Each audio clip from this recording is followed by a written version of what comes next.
하나님 말씀 보겠습니다. 하나님 말씀 사도행전 19장입니다.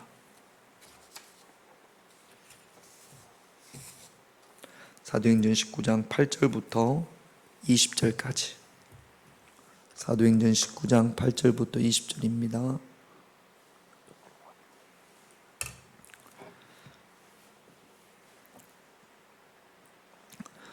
제가 한 절, 여러분들이 한 절 그렇게 교독합니다. 8절부터 20절입니다. 바울이 회당에 들어가 석 달 동안 담대히 하나님 나라에 관하여 강론하며 권면하되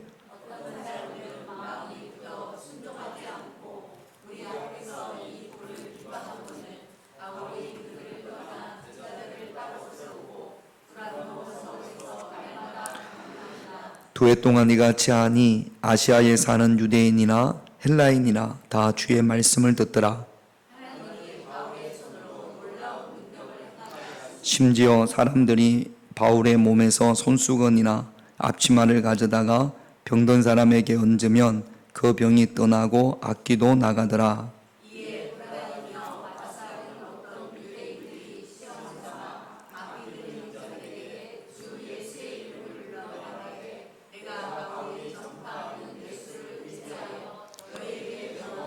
유대의 한 제사장 스게와의 7 아들도 이 일을 행하더니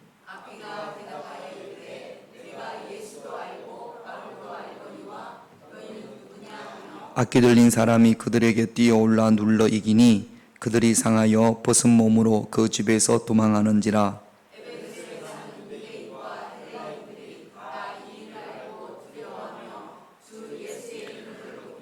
믿는 사람들이 많이 와서 자복하여 행한 일을 알리면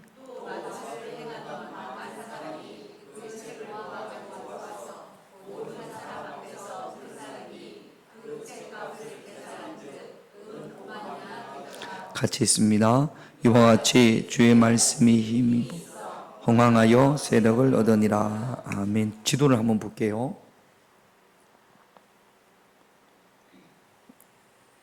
지도를 한번 보겠습니다.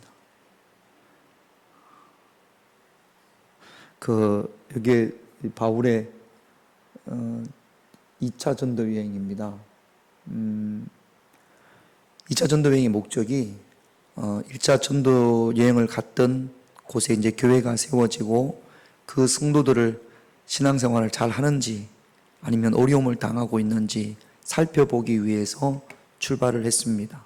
그런데 원래 목적과 다르게 성령님께서 바울과 실라를 유럽 쪽으로, 마게도니아 쪽으로 그렇게 이끄셔서 마게도니아 쪽으로 가서 고린도와 또 데살로니가 그렇게 해서 전도를 하고 여기 고린도 갱거리아라는 데가 항구입니다. 여기서 돌아가면서 에베소라는 곳을 들립니다. 배 타고 이렇게 와서 18장에 보면 그래서 에베소에서 회당에서 말씀을 전하니까 그 말씀을 들었던 사람들이 며칠 더 말씀을 좀 전해달라 그렇게 부탁을 합니다. 그러자 상황이 그렇게 안 됐던 모양이에요. 바울이 돌아갔다가 하나님의 뜻이면 다시 너에게로 돌아오리라. 그리고는 에베소에서 배를 타고 가이사랴로 해서 안디옥으로 돌아갑니다. 그리고 이제 또 얼마나 시간이 흘렀는지 모릅니다. 다시 한번 세 번째 전도 여행의 목적은 2차 전도 여행 때 세워진 교회와 성도들을 살펴보기 위해서 세 번째로 전도 여행을 시작합니다. 그 다음 지도를 한번 볼까요? 이게 이제 바울의 세 번째 전도 여행의 경로입니다. 여기 안디옥에서 시작을 해서 성경에는 더베, 루소드라, 이고니온, 비시디아, 안디옥 여기에 대한 상세한 내용이 없습니다. 그러나 갈라디아를 이렇게 둘러서 왔다고 합니다. 그래서 에베소에 도착을 하는데 지난번에 하나님의 뜻이면 내가 돌아오리라 했던 에베소 여기에서 바울이 2년을 말씀을 전합니다. 그 내용이 사도행전 19장 내용입니다. 8절 말씀을 이제 오늘 읽었던 말씀 8절 말씀을 한번 보겠습니다. 같이 있습니다. 바울이 회당에 들어가 석 달 동안 담대히 하나님 나라에 관하여 강론하며 권면하되 9절 말고 8절. 지 맘대로 막 넘어가. 아니, 금방 8절이 있은, 예. 강론하며 권면하되, 강론이라는 것은, 따라합시다. 자세히 설명하다. 아니, 왜 왔다 갔다 하지? 8절. 지 혼자 막 다녀요? 안 만졌는데 막 넘어가요? 자, 강론이라는 것은 뭐라고요? 자세히, 예수 그리스도의 십자가와 부활에 대해서 회당에서 바울이 자세히 설명을 합니다. 그리고 권면은 복음을 믿을 것을 권하는 거죠. 예수님을 믿으십시오. 예수님의 십자가와 부활, 이렇게 해서 예수님께서 오셨고 예수님께서 그리스도입니다. 예수님을 믿으세요. 그렇게 권면을 합니다. 그랬더니 9절을 한번 볼게요. 이제 9절 같이 있습니다.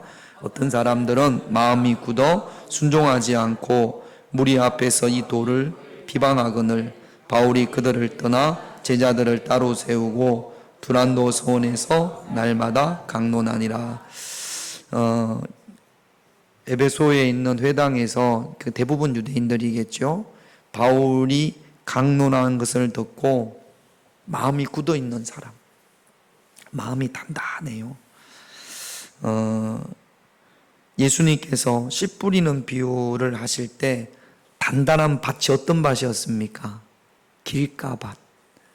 밭과 밭 사이에 사람들이 다니는 작은 길이 있는데 여기 씨앗이 떨어지면 싹이 납니까? 안 납니까?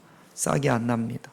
단단히 굳어져 있어서 그래서 새가 그 씨앗을, 마귀가 여러분들에게 떨어진 씨앗, 내 마음이 단단하면 아무리 생명력이 있고 능력이 있는 말씀의 씨앗이 떨어지더라도 마귀가 그 말씀을 쏙 가져가 버리니까, 그러니까 말씀의 열매가 있을까요? 없을까요? 없지요. 마음이 굳어져 있는 사람은 오늘 말씀해 보니까 순종하지 않고 오히려 그 말씀에 대해서 어떻게 한다고요? 비방한다고요. 우리는 하나님의 말씀에 마음이 굳어 있지 않겠지라고 생각을 할지 모르지만 교회를 다니는 분들 가운데에서도 마음이 굳어 있는, 어떤 말씀에 대해서 마음이 굳어 있는 분들이, 딱딱하게 굳어 있는 분들이 있습니다. 상처로 인해서 마음이 굳어 있든지, 아니면 세상의 어떤 경험이라, 아니면 세상의 어떤 사상이나 이런 것들 때문에 또 마음이 굳어 있든지, 아니면 삶의 고난 때문에 굳어 있든지, 아니면 세상의 정욕, 그게 좋아가지고 또 말씀에 대해서 처음부터 이렇게 받아들이지를 않는 거죠. 그래서 굳은 말씀은 말씀에 순종하지 못하게 합니다. 순종하지 못하는 것뿐 아니라 내가 순종하지 않으니까 그 말씀에 대해서 부정적으로 비방합니다. 이것이 하나님을 대적하는 거죠. 한번 보세요. 제가 한번 이렇게 제가 한번 요런 데 굳어 있는 분들이 있다라고 생각을 해서 몇 가지를 써보면, 전도에 대한 마음이 굳어 있는 분이 있습니다. 전도는 안 돼. 요즘 전도가 돼? 누가 전도한다고 예수 믿어? 그런데 성경에는 전도하라고 돼 있어요? 안 하라고 돼 있어요? 그러면 전도는 안 돼, 해도 안 돼. 그래서 안 한다고 합시다. 전도가 돼? 요즘 누가 전도한다고 예수 믿어? 그럼 전도를 안 하는 것은 그 말씀에 대해서 불순종하는 거고, 누가 전도합시다 그러면 아이고 전도가 돼. 그리고는 그 말씀에 대해서 뭐 하는 거예요? 비방하는 거고 대적하는 거죠. 여러분, 그런 마음이 없지 않아 있는 경우들이 있지 않습니까? 아닙니까? 전도에 대해서 마음이 몇 번 해보니까 안 되더라고. 또 몇 번 얼마나 했는지 모르겠습니다만 바울처럼 이렇게 막 다니면서 전도한 건 아니잖아요. 예수 한번 믿어보든지, 쭈쭈바 하나 사주고 나 따라 교회 한번 와보든지, 그리고 안 오면 그 다음부터 전도는 안 된다. 울면서 기도하고 정말로 긍휼히 여기고, 이런 적이 별로 없지 않습니까? 전도에 대한 마음이 굳어 있는 경우도 있고, 섬김에 대한 마음이 굳어 있는 경우도 있습니다. 성경에는 섬기라고 돼 있어요. 섬기지 말라고 돼 있어요. 섬기라고 되어져 있어요. 그런데 나는 어떤 섬기다가 상처를 받은 적도 있고, 또 이렇게 바쁘고 저렇게 바쁘고, 그래서 나는 아예 섬길 수 있는 상황이 안 돼. 성경에 분명히 섬기라고 되어져 있는데 섬김에 대한 마음이 굳어 있는 그런 경우들도 있습니다. 은사에 대한 마음이 굳어져 있는 경우도 있고, 연합에 대한 아이고 난 싫습니다. 같이 하는 거 싫습니다. 예배만 드리면 되지 뭘 같이 합니까? 연합해서 합니까? 그런 분들이 교회에 있어요, 없어요? 교회에 있어요. 교회에 있어요. 교회에서 무슨 체육대회를 하거나 뭘 하거나 하면 절대로 안 옵니다. 왜 교회에서 그런 걸 하냐? 그러니까 함께 하기를 싫어하는 분들. 물론 뭐 내가 좋을 때도 있고 싫을 때도 있고 하지만 이 공동체라는 것이 함께 하는 거거든요. 이 거기에 대한 마음이 굳어 있는 경우도 있고, 낮아짐에 대해서 굳어 있는 마음도 있습니다. 교회에서 낮아지라고 하면 우리 성숙한 그리스도인이 됩시다. 그러면 무슨 저쪽 교회 제가 부목으로 있을 때는 이제 뭐 직접 이야기는 못 하더라도 제발 우리 목사님이 성숙에 대해서 이야기 안 했으면 좋겠다고 그렇게 노골적으로 이야기하시는 분들도 있었습니다. 뭐 저희도 주차장이 없습니다만 제가 부목으로 사역했던 그 교회도 주차장이 모자랍니다. 그러면 자, 한번 물어보십시다. 신앙이 좋은 사람이 일찍 옵니까? 신앙이 없는 사람이 교회 일찍 옵니까? 장로님들이 일찍 옵니까? 초신자가 일찍 옵니까? 장로님들이 일찍 오겠죠. 권사님이 일찍 옵니까? 아니면 교회 안 다니다가 아내 따라서 오는 그 불신자 남편이 일찍 오겠습니까? 누가 일찍 오겠어요? 권사님들이 일찍 오겠죠. 그러면 권사님들이 일찍 오면 주차장이 비어 있으니까 빈 곳에 다 되겠죠. 그래요, 안 그래요? 장로님들 되고 그 다음에 권사님들 되고 일찍 온 사람들이 다 되겠죠. 그렇습니까, 안 그렇습니까? 그런데 이제 우리 몇 달간 교회 갑시다. 우리 여보 교회 갑시다. 그리고는 잘해주고 뭐 잘해줘가지고 안 믿는 남편이 죽지 못해서 따라왔어요. 그날. 이거는 제가 직접 많이 경험을 한 겁니다. 따라왔습니다. 근데 오니까 주차장이 있어요, 없어요? 차댈 데가 없네. 그러니까 막 이 아내가 좋아요, 안 좋아요? 주차장이 하나 있으면 좋겠는데 아무리 없어요. 자, 그러면 저같이 좀 성격이 급한 사람은 주변에 한 3바퀴 돌았어요. 자, 멀리 여보 그러면 한 10분 정도 멀리 떨어진 곳에 주차할 데가 있으니까 거기 대고 와서 예배 드립시다. 그러면 그렇게 안 믿는 남편이 그렇게 해요, 안 해요? 우리 교회 남편들은 그렇게 하지. 참 사람들이 좋으니까 한 3바퀴 돌고 나서 어떻게 합니까? 안 해, 안 가. 뭐 이렇게 그냥 가버린단 말이죠. 자, 그러면 그래서 안타깝습니까, 안 안타깝습니까? 누구만 안타까워할까요? 목회자들만 안타까워요. 그걸 제 눈에 보니까 가면서 목사님 자리가 없어가지고 우리 남편이 가요. 그리고 푹 가는데 아내가 혹 자리가 없어서 우리 남편이 가요. 그러면 그 이야기를 듣는 목사인 저는 마음이 안타까울까요? 아니면 일찍 오지 그랬어? 그런 마음이 들까요? 그러면 이제 설교 시간에 담임 목사님도 하고 부목사님도 하고 여러분 장로님들 일찍 오시더라도 조금 멀리 되고 한 10분 정도 15분 정도 그렇게 되고 걸어오면 그러면 그 처음 오시는 분들 이런 분들이 대가 있으면 좋잖아요. 그런데 그렇게 하는 인간들이 몇 명이나 될까요? 없어요. 권사님 한 분이 여자 권사님 한 분이 이제 차를 대는데 주차위원하고 신랑이가 붙었어요. 이 뜨거운 여름에 주차위원들은 돈 받고 하는 거 아니거든요. 그 남자분들이. 그런데 교회에 주차위원을 하면 무슨 백화점 주차위원들 대하듯이 그렇게 대하는 경우들이 있어요. 조금만 당겨 달려 그러면 아주 불친절하게 돈 받고 일하는 사람들처럼. 주차위원들 아무도 돈 받고 일하는 사람 없잖아요. 비가 오나 눈이 오나 추우나 더우나 와가지고 빨간 거 이거 들고 이렇게 한단 말이죠. 그래서 좀 목사님 제가 또 거기 담당이라 가보면 군사님 조금만 멀리 대달라고. 안 돼요. 나 여기 일찍 왔으니까 좋은 데 돼야 되지 않냐고. 백화점에 가면 일찍 가면 좋은 데 되면 되지. 근데 교회는 그러면 돼요, 안 돼요? 여러분들은 그래요, 안 그래요? 우리 교회 만약에 주차장이 없어가지고 우리 군사님 장로님들은 저기 멀리 적어도 10분 이상 대고 걸어서 오십시다. 그러면 어떻게 우리 고인남 군사님 그렇게 되시겠죠? 나는 또 아니요 그러는 줄 알고 너무 힘들었어요. 그래가지고 아무리 이야기해도 안 돼요. 그래가지고 그런 분들이 뭐라고 하냐면 그 이야기를 하는 거예요. 예배 일찍 잘 드리려고 좋은 데 주차하려고 일찍 오는데 그걸 목사님이 못하게 한다고. 그런데 교회가 있는 이유가 영혼 구원이잖아요. 이게 섬기는 건데, 여기에 마음이 굳어 있는 분들이 있어요. 그게 그 교회만 그럴까요? 우리 교회도 이제 뭐 주차장이 우리 이렇게 좀 새로 오시는 분들을 위해서 비워두면 참 좋을 만한데, 그런 경우들이, 그렇게 배려심 있고 한 경우들이 별로 없고, 한 분은 제가 이렇게 이제 안내를 서면서 전체적인 걸 보니까 그 길 건너서 비가 막 억수로 떨어지는데 젊은 부부 집사님이 하나는 안고 하나는 유모차에 태우고 그 비를 맞으면서 유모차를 끌고 오는 거죠. 빙 둘러서. 왜? 가까이 안 되려고. 감동이 돼요, 안 돼요?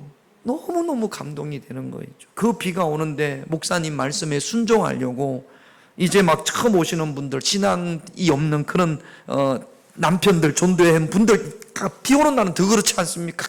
더 가까이 되고 싶지요. 그러니까 저 멀리서 부부가 그렇게 오는 걸 보면 이 목회자의 마음이 참 뿌듯하고 감동이 되고 감사하고 그래요. 하나님은 어떨까요? 에? 하나님 얼마나 기뻐하시겠어요. 그러니까 여러분, 우리가 신앙생활에 어른이라는 게, 누가 어른이냐? 여러분, 성령의 9가지 열매 중에 자비가 친절과 배려라고 그랬잖아요. 그런 배려가 있는 분이 교회에서 어른 아니겠습니까? 할렐루야. 그러니까 여기에 마음이 굳어 있는 분들은 안 합니다. 내가 먼저 왔고 내가 일찍 왔으니까. 그래서 그런데 또 마음이 굳어 있는 분들이 있단 말이죠. 여러분, 성김의 말씀이 있든지 전도의 말씀이 있든지 기도의 말씀이 있든지 어떤 말씀이라도 굳어있는 마음으로 말씀을 받지 말고 부드러운 마음으로 하나님의 말씀을 받을 수 있는 그런 저와 여러분들이 되셔야 될 줄로 믿습니다. 목사님이, 목회자가, 제가 아니라도 누구라도 여러분들에게 말씀을 드릴 때 이것이 성경적인가 성경적이지 않나, 첫 번째, 이것이 성경적인가 성경적이지 않나, 이걸 보는 거예요.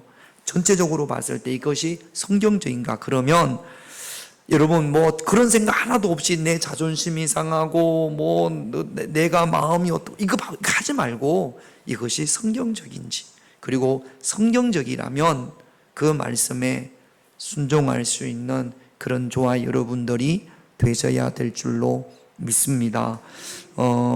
에스겔, 이게 있나요? 에스겔서 36장 26절? 없으면 여기에 이렇게 되어 있어요. 또 새 영을 너희 속에 두고 새 마음을 너희에게 주되 너희 육신에서 굳은 마음을 제거하고 부드러운 마음을 줄 것이며, 굳은 마음 제거하고 부드러운 마음이 되시기를, 새 영으로, 성령으로 부드러운 마음이 되시기를 주님의 이름으로 축원드립니다. 말씀을 전하는데 굳은 마음을 가지고 순종하지 않고 막 비방해. 어떻게 해야 됩니까? 어떻게 해야 됩니까? 바울의 전도의 마인드를 보면 1차, 2차, 3차 전도 여행을 보면 그런 사람들하고 바울이 논쟁하고 대적하고 그러지 않습니다. 그 다음 절, 여기 9절 말씀을 다시 9절로 넘어가 보십시다. 그러면 여기 보면 다시 한번 읽겠습니다. 같이 있습니다. 어떤 사람들은 마음이 굳어 순종하지 않고 무리 앞에서 이 도를 비방하거늘 바울이 그들을 떠나 제자들을 따로 세우고 두란노 소원에서, 따라합시다. 따로 세우고 떠납니다. 마음이 굳어 있어서 순종하지 않고 오히려 그 말씀을 비방하는 사람들, 그 사람들하고 논쟁하고 싸우고 다투고 그러지 않습니다. 떠납니다. 떠나서 마음이 부드러워서 복음을 받아들인 사람, 그 사람들을 따로 세웁니다. 그리고 그 사람들에게 말씀을 가르치고 강론합니다. 날마다 말씀을 강론했다, 그렇게 성경은 우리에게 말씀하고 있습니다. 그곳이 두란노 소원이라는 곳이에요. 이번에 우리가 에베소 갔을 때 큰 외형만 남아 있었죠. 셀수스 도서관이라고. 그것이 아마 두란노 소원이었을 것이다, 그렇게 추측을 하고 있습니다. 10절을 한번 볼게요. 10절 같이 있습니다. 2해 동안 이같이 하니 아시아에 사는 자는 유대인이나 헬라인이나 다 주의 말씀을 듣더라. 그 당시 에베소가 대전의 교통의 중심지였던 것처럼 에베소가 상업의 중심지여서 왕래가 많았던 모양입니다. 2년 동안 따로 세운 그 12명에게 2년 동안 그 12명을 가지고 말씀을 잘 가르쳤던 모양이에요. 그랬더니 이 사람들을 통해서 아시아에 복음을 듣지 않은 그 주변 사람들 중에 복음을 듣지 않은 사람이 아무도 없었다. 그렇게 성경은 지금 기록을 하고 있습니다. 이렇게 된 원인이 어디에 있어요? 바울이 떠나서 따로 세웠기 때문에 그래요. 여러분, 주의 나라를 위하여 복음을 위하여 내려놓아야 될 것과 집중해야 될 것을 잘 분별할 수 있는 그런 저와 여러분들이 되셔야 될 줄로 믿습니다. 안 듣는 사람에게 이야기할 필요가 있어요, 없어요? 안 됩니다. 자, 큰 교회나 작은 교회나 많이 모이나 적게 모이나 예배 시간에 딴짓하는 사람들 있어요, 없어요? 있어요. 근데 우리 청년들 같은 경우는 뭐 신앙이 없으니까 그렇게. 신앙이 있는 애가 예배 시간에 핸드폰 들고 막 게임하고 할까요, 안 할까요? 자, 그러면 우리 김용래 군사님 가끔 이렇게 딴 생각할 때가 가끔 있죠. 어쩌다가 한번 있어요, 없어요? 그러면 김용래 군사님 딴 생각하지 마세요. 자, 그러면 군사님 어떤 생각 가지십니까? 안 해야지.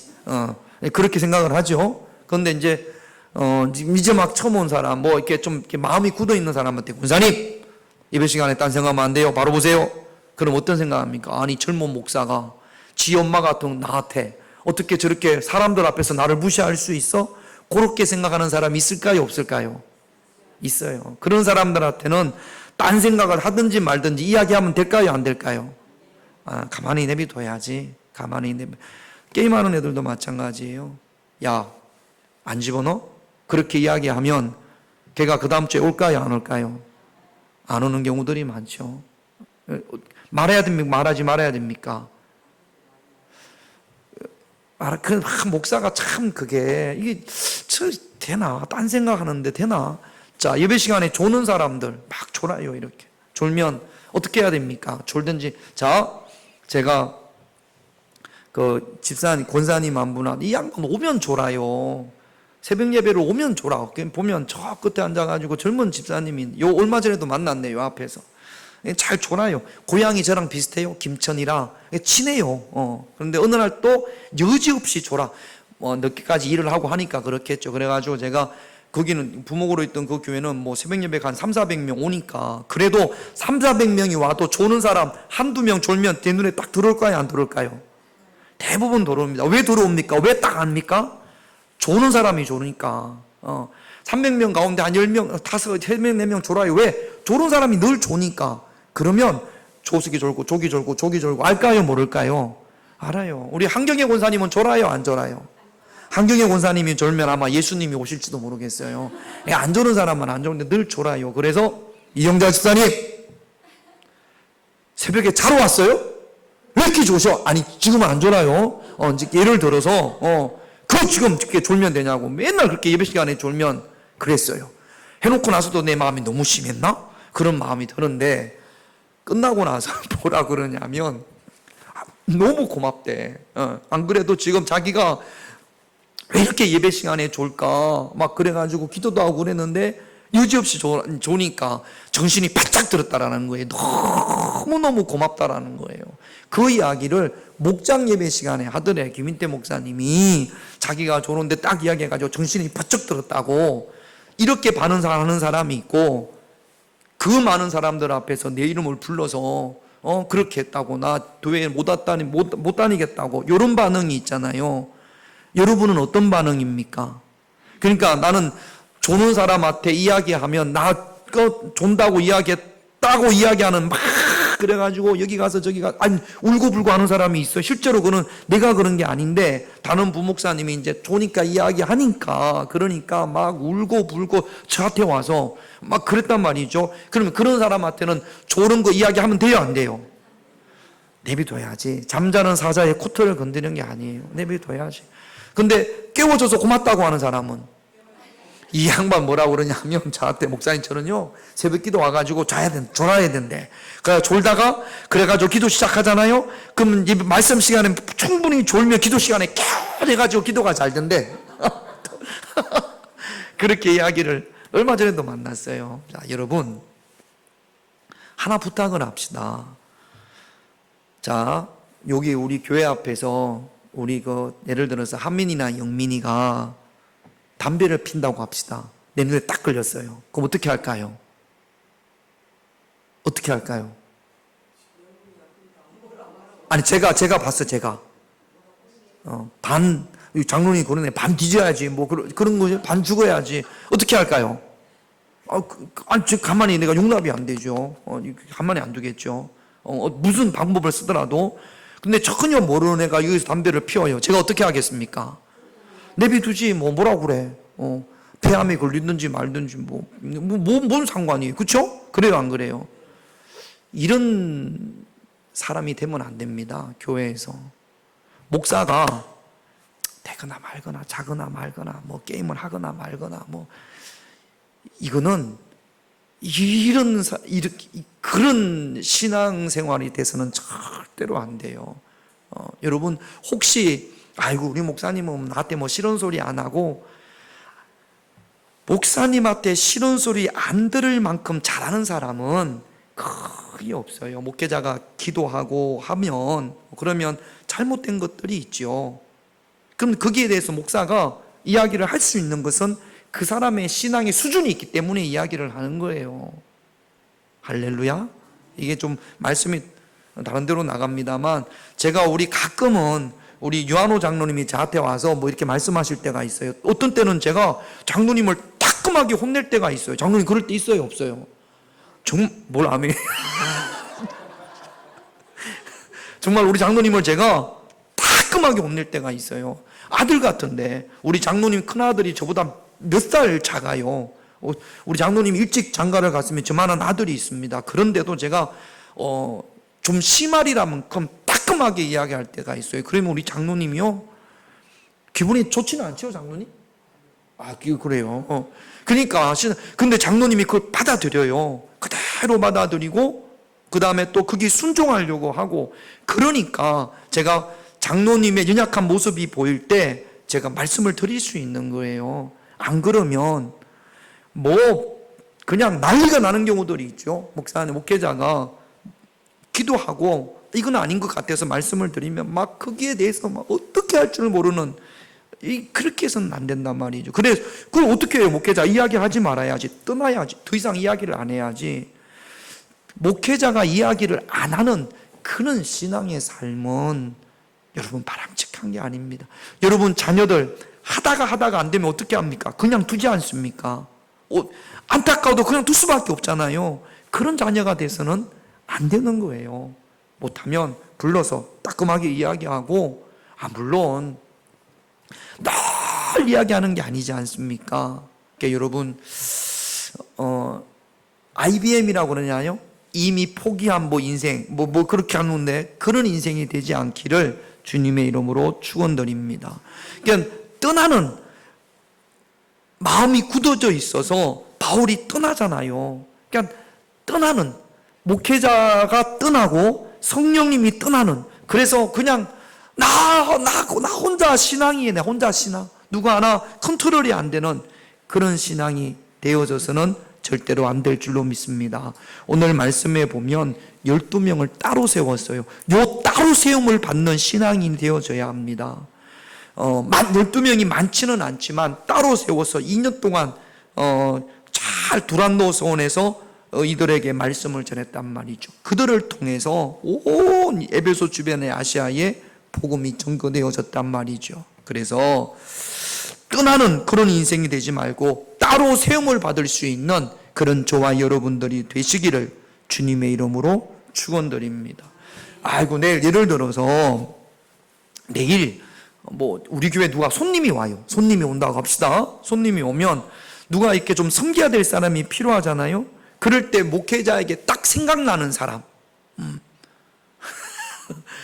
그런 사람이 돼야 되는데 뭘 해도 한 번도 그분은 생각이 안 나. 그래서는 안 되는 거죠. 그것이 축복의 통로가 되는 줄로 믿습니다. 그래서 바울은 떠났습니다. 그리고 따로 세웠습니다. 이게 바울의 전도의 마인드고, 우리 목회자의 어떤 그 마인드가 이래야 되지 않을까. 안 되는 사람 가지고 어떻게 하겠습니까? 내비둬야지. 내비두고 돌이킬 때까지 내비둬야지. 그러나 따로 세워야 될 인물들이 있어요. 그 사람들을 통해서 에베소 교회가 성장하고, 그 사람들을 통해서 아시아의 복음이 증거되어지는 줄로 믿습니다. 이렇게 하다 보니까 11절 12절을 한번 볼까요? 같이 있습니다. 손으로 놀라운 능력을 행하게 하시니 심지어 사람들이 바울의 몸에서 손수건이나 앞치마를 가져다가 병든 사람에게 얹으면 그 병이 떠나고 악기가 나가더라. 12명이에요. 그런데 이 사람들이 두란노 교회에서 2년 동안 바울과 같이 성경 공부를 하고 나서 아마 이제 바울이 대표되니까 바울의 이름만 나갔겠죠. 저는 이 공동체에서 이렇게 놀라운 능력이 나타났다라고 생각을 합니다. 두란노 공동체에서 그러니까 놀라운 역사가 나타나는 거죠. 따로 세운 사람들에 의해서 교회 성장하게 보면, 이건 오래전부터 교회 성장학 박사님들, 학자들이 뭐라고 그러냐면, 교회는 10%가 이끌고 간답니다. 10%. 그러니까 100명이 모이면 100명이 예배드리는 곳에 일할 일꾼은 10명이라는 거죠. 이 10명에 의해서 교회가 이끌고, 그러니까 그냥 보통 교회들이 10%, 15%가 되면 아주 좋은 교회라는 겁니다. 100명이 모이는데 일할 사람이 15명이 돼요. 그러면 이 교회는 아주 좋은 교회고, 20명이 되면 정말로 좋은 교회고, 20%가 끌고 가니까 대부분 교회들이 10%가 안 되는 경우들이 많이 있습니다. 그러니까 늘 일할 사람이 없어요. 기도할 사람이 없고, 기도 10%, 섬김 10%, 이 10%가 교회를 끌고 간다는 거죠. 여러분, 12명이 세워졌습니다. 그런데 이 12명이 10%보다 더 많은 역할을 한 거예요. 놀라운 능력이 나타납니다. 따로 세움을 받을 수 있는 그런 저와 여러분들이 되셔야 될 줄로 믿습니다. 그랬더니 지금 두란노 공동체에 나타나는 놀라운 능력을 보고 요게 부러운 사람들이 있었어요. 자, 13절을 한번 볼게요. 같이 있습니다. 이에 돌아다니며 마수라는 어떤 유대인들이 시험 삼아 악기 들린 자에게 주 예수의 이름으로 불러 말하되 내가 바울이 전파하는 예수를 의지하여. 여러분, 마술이라는 것은 점장이나 무당이라고 생각을 하면 됩니다. 손재주 가지고 신기한 걸 보여주는 게 아니고, 이제 점장이 무당 이렇게 생각하시면 돼요. 그런데 보니까 막 병이 고쳐지고 사람들이 변화되고 그러지니까 요걸 좀 배우고 싶은 모양입니다. 부러우니까 지금 뭐라고 그러세요? 시험 삼아. 될지 안 될지 모르겠어. 그리고 또 귀신 들린 사람을 이제 한번 쫓아보내는데, 지금 13절 말씀에 보면 내가 바울이 전파하는 예수를 의지하여. 자, 그러면 서게와의 일곱 아들이라고 그러는데, 요 사람들은 예수님을 믿는 사람입니까? 안 믿는 사람입니까? 안 믿는 사람이에요. 그런데 그런 능력은 가지고 싶은 거지. 자, 보세요. 내가 믿는 예수가 아니에요. 베드로가 안전뱅이를 일으킬 때 은과 금은 내게 없지만 누구에 있는 것으로? 내게 있는 곳으로. 예수가 그 안에 있습니다. 그런데 요 서게와의 일곱 아들, 마술사, 요들은 자기 안에 예수가 있어요, 없어요? 없어요. 누가 믿는 예수? 바울이 의지하는 예수. 보세요. 우리의 신앙이 이렇게 돼서는 안 됩니다. 나는 한 번도 하나님을 경험한 적이 없고, 한 번도 내 안에 예수의 생명이 있는지 없는지도 모르겠고, 늘 보면 저 사람이 믿는 예수, 저 사람이 경험한 예수, 저 사람이 간증하는 그 예수, 그렇게만 있어가지고는 구원도 없고 능력도 없는 겁니다. 구원은요, 내가 믿어야 돼요. 하나님의 역사는 내 안에 성령이 있어야 되는 겁니다. 할렐루야. 자, 진짜가 바울이에요. 요들은 가짜인 거죠. 우리 교회가 지하다이다 보니까 여기에다가 뭐 나무나 화분을 갖다 놓으면 이게 와서 한 달 있으면 죽습니다. 그렇다고 그 무거운 화분을 위로 올렸다가 내렸다가 할 수가 없어요. 그러다 보니까 이제 삭막해서 제가 요걸 갖다 놨습니다. 요거는 그냥 살아있는 나무가 아니고 인테리어라고 생각을 하면 돼요. 이게 진짜입니까? 가짜입니까? 가짜예요. 물 줍니까? 안 줍니까? 물 주면 얘가 큽니까? 그럼 줍니까? 안 줍니까? 안 줘요. 10년이 가도 그대로 있습니다. 먼지만 묻어요. 진짜와 가짜의 차이는 간단한 겁니다. 진짜는 뭐가 있냐면 생명력이 있어요. 지금 우리 화단에도 뭐 우리 고은남 원사님이 이것저것 뿌려가지고 딸기도 나고 수박도 한 요만해졌잖아요. 그러니까 진짜는 물을 주고 거름을 주면 생명력이 있어서 변화되고 자랍니다. 진짜는 그 안에 예수의 생명이 있으면, 그러나 얘들은 생명이 있어요, 없어요? 없어요. 물을 주는 사람도 없고, 여기다가 뭘 얘가 더 자라기를 기대하면 그 기대대로 자랄까요, 안 자랄까요? 아무도 조화에 대고는 기대를 하지 않습니다. 여러분, 우리가 예수를 믿으면 성령님께서 내 안에 예수의 생명이 있으면 새싹을 기대하고 향기를 기대하고 열매를 기대하는 겁니다. 물론 빨리 자라는 게 있고 늦게 자라는 게 있어요. 빠르고 느림의 차이는 있습니다만 반드시 그 안에 생명력이 있는 나무는, 새싹은 자라게 되어 있고 변화되게 되어 있고 열매를 맺게 되어져 있습니다. 치유의 역사가 나타나게 되어져 있습니다. 그런데 가짜는 그게 없단 말이죠. 15절 16절을 한번 볼게요. 같이 있습니다. 악기가 대답하여 이르되 내가 예수도 알고 바울도 알거니라.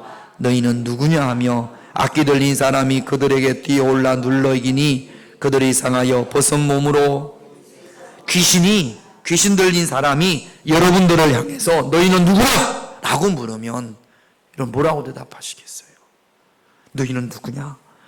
뭐 우리가 그런 경우들이 없지만은 정말로 누가 귀신 들린 사람이 여러분들에게 너희는 누구냐? 라고 물으면 여러분 당당하게 내 안에 있는 예수, 예수의 생명을, 우리가 예수의 이름을 당당하게 선포할 수 있어야 될 줄로 믿습니다. 그러기 위해서는 예수님께서 나와 함께 하신, 살아계신 하나님이 나와 함께 하신 그런 경험, 능력, 은혜가 저와 여러분들에게 있어야 될 줄로 믿습니다.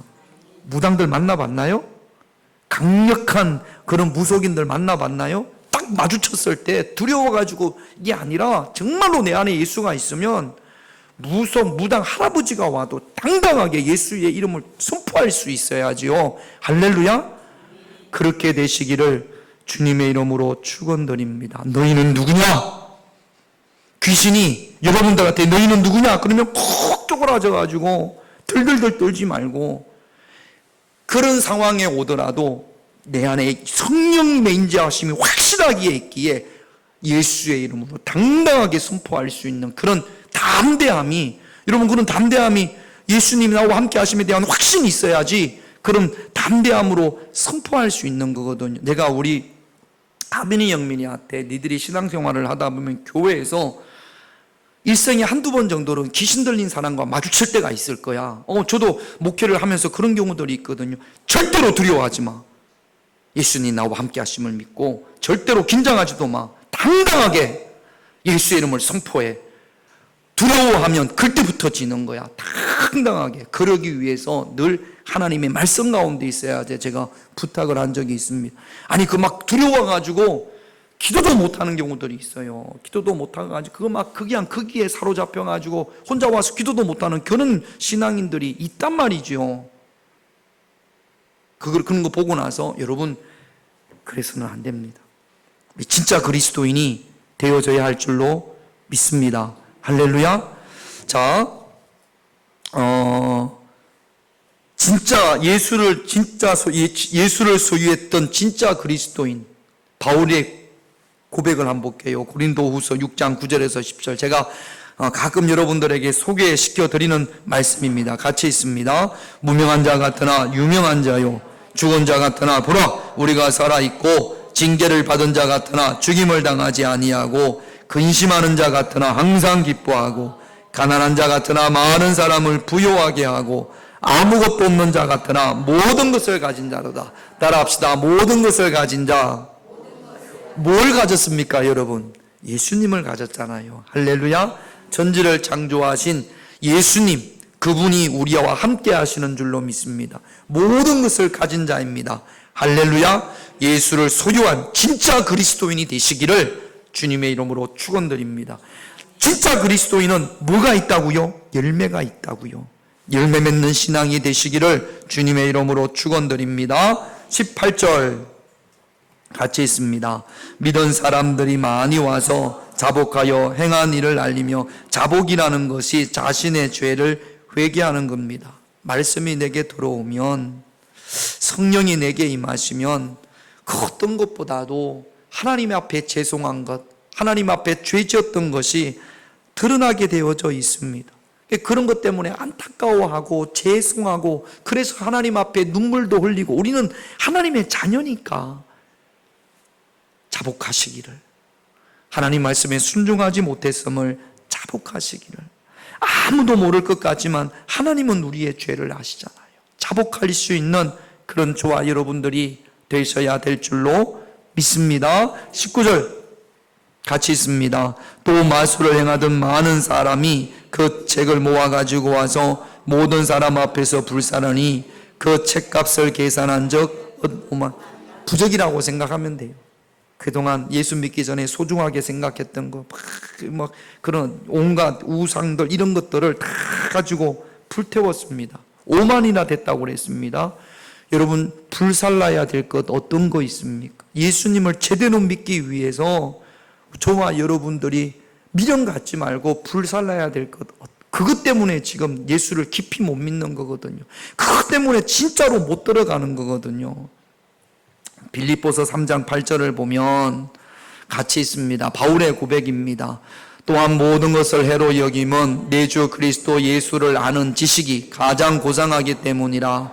내가 그를 위하여 모든 것을 잃어버리고 배설물로 여김은 그리스도를 알기 위해서 자기가 전에 가지고 알고 있던 모든 사상들, 잘난치 않은 것들, 별 공부를 많이 했거든요. 철학도 공부를 많이 하고 헬라어에 능통했던 바울이 모든 것을 다 배설물로 여긴다, 똥과 같이 여긴다, 이렇게 지금 바울이 고백하는 겁니다.